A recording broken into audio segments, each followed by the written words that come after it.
All right, number 5.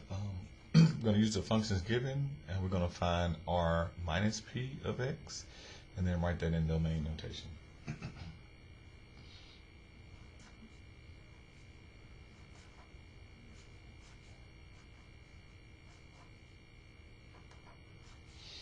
Okay. Cut off a little bit.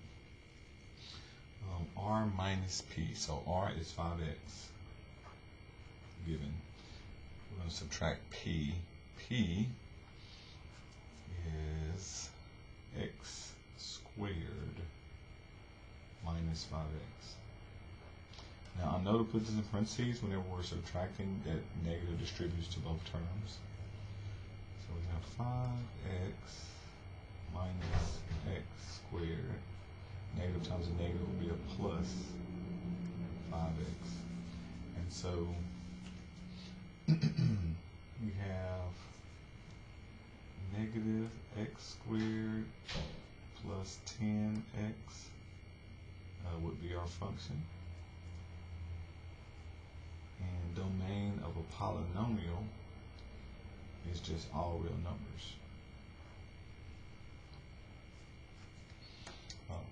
That would be the case for a linear function and a polynomial, so when we overlap those two, it's still the same. So also in the text it tells you that if you look at your domain from your original functions, it doesn't matter if it's, I'm just using r and p since that's what we have, r plus p, r minus p, and r times p. Okay. All of these domains will be the same as whatever our original function was, as long as there was no restrictions. When we have division, that's when we get some different domains in composition.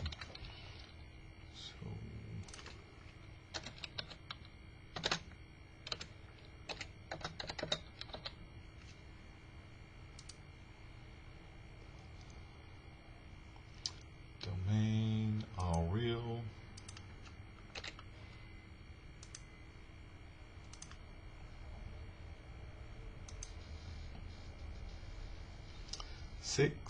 We're going to do f of g of x of 7. Okay, so it's like a double plug in.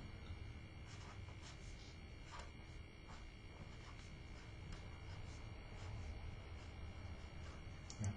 So we're going to take the f function, which is x cubed plus 8x.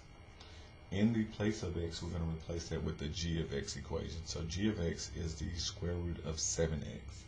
So this is now going to become square root of 7x cubed plus 8 times the square root of 7x.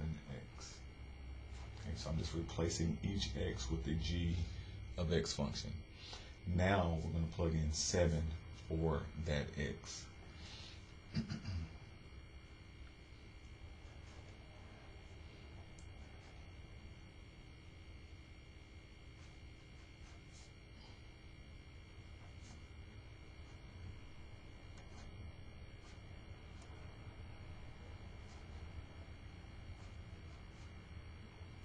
Okay, so we're going to evaluate this function. So we get 7 times 7, which is 49, square root of that. So you're looking at the square root of 7 squared and then cubed. So square cancels out the square root, so we're looking at 7 cubed. Over here, same thing, square root cancels out, so we're just going to be looking at 8 times 7. And 7 to the third power, not one that I remember offhand, maybe 243. 7 raised to the third, 343. Okay. 343 plus 56 gives us 399.